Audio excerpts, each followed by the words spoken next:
이제 다음 이야기로 넘어가겠습니다. 이번에는 공간을 구획하면서 보호하는 수호신의 이야기입니다. 지난 시간에 살펴본 해역신과 비슷한 관념이라고 할 수 있습니다. 사실 여러분이 가장 친숙한 신앙물과도 관련이 있습니다. 대표적인 예를 들어보겠습니다. 수강생 여러분은 돌 하르방을 본 적이 있으신가요? 하르방은 제주도의 대표적인 상징물로 제주말로 할아버지를 의미합니다. 하르방은 과거 제주의 성문 밖에 세워져 있습니다.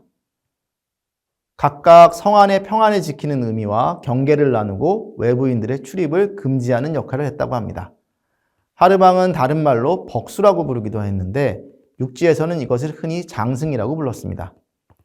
장승은 통나무나 돌에 사람의 얼굴 모양을 새겨 마을의 입구나 길가에 세운 목상이나 석상을 말합니다.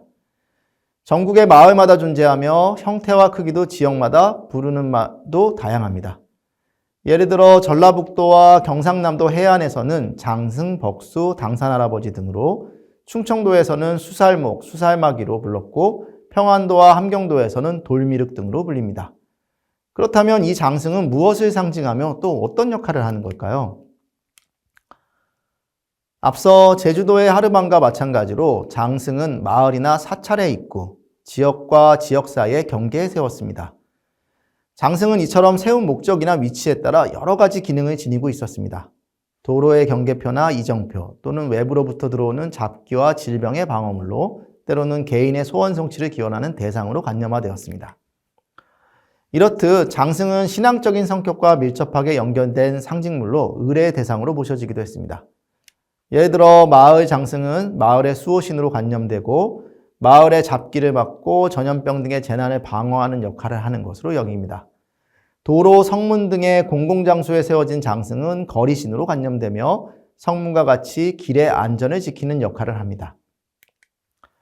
그래서 장승의 겉모습은 장군, 무사 등으로 묘사해 무섭게 만들고 천하대장군, 지하여장군과 같은 이름을 새기기도 하며 또 남녀 한 쌍을 만들어 세우는 것이 일반적입니다. 이처럼 수호신으로서 역할을 부여받은 장승은 전통사회에서 공동체와 개인의 신앙과 제의의 대상으로 존재했습니다. 장승에 대한 제사는 크게 두 가지 형태로 구분해 볼 수 있습니다. 하나가 장승을 만드는 과정에서 드리는 의례라면 다른 하나는 장승을 만들고 난 뒤에 매년 정기적으로 드리는 의례입니다. 첫 번째 유형의 제사는 장승으로 만들 나무를 베고 그것을 장승으로 깎아 세우는 일련의 과정에서 드려집니다. 이러한 의례의 과정을 거치면서 장승이 일반적인 나무가 아니라 종교적인 의미를 지닌 특별한 상징물이 됩니다. 두 번째 유형의 제사는 정월이나 10월 상달 마을의 공동체 제사에 장승을 함께 모시는 방식입니다. 마을 제사에서 모시는 장승은 마을의 수호신이면서 동시에 산신, 당산, 선왕 등 마을의 주요한 신격들보다 위계적으로 하위에 있는 신으로 관념되는 경우가 많습니다. 따라서 마을의 주요한 신들을 모시는 의례의 일부로서 장승에 대한 의례를 행하게 됩니다. 먼저 마을의 주신들을 마을의 당집이나 당산에서 엄숙하게 유교식으로 모시고 난 뒤에 장승이 세워진 마을 입구에서 풍물을 치며 떠들썩하게 장승을 위하게 됩니다.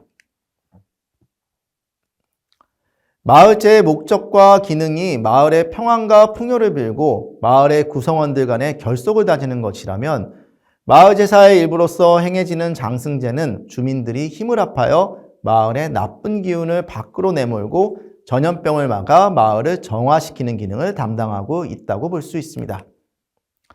이 밖에도 장승은 풍수사상에 따라서 땅의 기운이 부족한 곳에 세워 이를 보완하는 역할을 하기도 했고 또 마을의 동서남북 네 방위에 세워 방위를 지키는 방위신의 역할을 하기도 했습니다.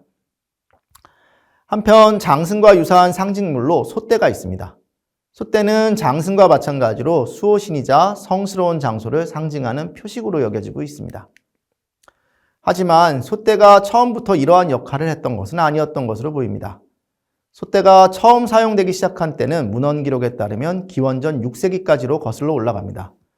삼국지 마한전에 나오는 소도가 솥대의 기원으로 여겨지고 있습니다. 서울대학교의 고 손진태 교수님은 소도고를 통해 소도가 마을이 아니라 대목이며 이것이 신간으로 오늘날까지 정해지고 있는 솥대라고 지적했습니다. 정리하면 소떼는 소도라고도 불리는 신간, 다시 말해 신령한 나무장대인 것입니다. 소떼의 형태는 한 마리 혹은 두세 마리의 새가 장대 위에 앉아있는 모습으로 조각되어 있습니다. 그렇다면 이 새의 정체는 무엇일까요? 이 새는 오리로 알려져 있고 지역에 따라 기러기, 까치, 갈매기로 부르기도 합니다. 한남대학교 이필영 명예교수님에 따르면 오리는 철새이기 때문에 일정한 기간의 주기로 서로 다른 두 지역을 오가는 신비로운 새로 여겨졌습니다. 이러한 특성으로 오리는 이승과 저승, 곧 인간 세계와 신들의 세계 사이에 놓인 강이나 바다를 건너 두 세계를 오고 갈 수 있는 존재로 관념되었습니다. 소떼에 조각된 오리는 인간의 기도를 하늘에 전달하고 하늘의 뜻을 인간에게 전해준다는 의미를 담고 있습니다. 이러한 신간 숭배는 고대부터 존재하면서 오랜 시간성을 갖고 있고 또 동북아시아의 여러 민족에 널리 분포되어 있어 넓은 지역성을 갖고 있습니다. 오늘날 한국에 남아있는 소떼 신앙은 조선 후기 주로 마을 공동체의 신앙으로 변화하여 전승되어 온 것으로 보입니다. 20세기 초 역사민속학자인 최남선 선생님은 시골 마을에 불행이나 나쁜 기운을 제거하는 신령으로 신간을 세워두었고 신간 끝에는 조각한 새를 얹어두는 풍습이 있었다고 하여 소떼 신앙의 변천 과정을 유추해 볼 수 있게 합니다. 마을 신앙의 대상으로서 소떼는 대개 선앙당과 같은 마을 제당에 장승등과 함께 있는 것이 많습니다. 이를 크게 세 가지 유형으로 구분해 볼 수 있습니다. 첫째는 풍년을 빌기 위해 정월에 세우는 신간입니다. 둘째는 마을의 입구나 경계 그리고 성문 입구 등에 세우는 신간입니다. 셋째는 과거에 급제하거나 특별한 관직에 있는 사람이 자기 집 앞이나 조상의 산소에 세우는 것입니다.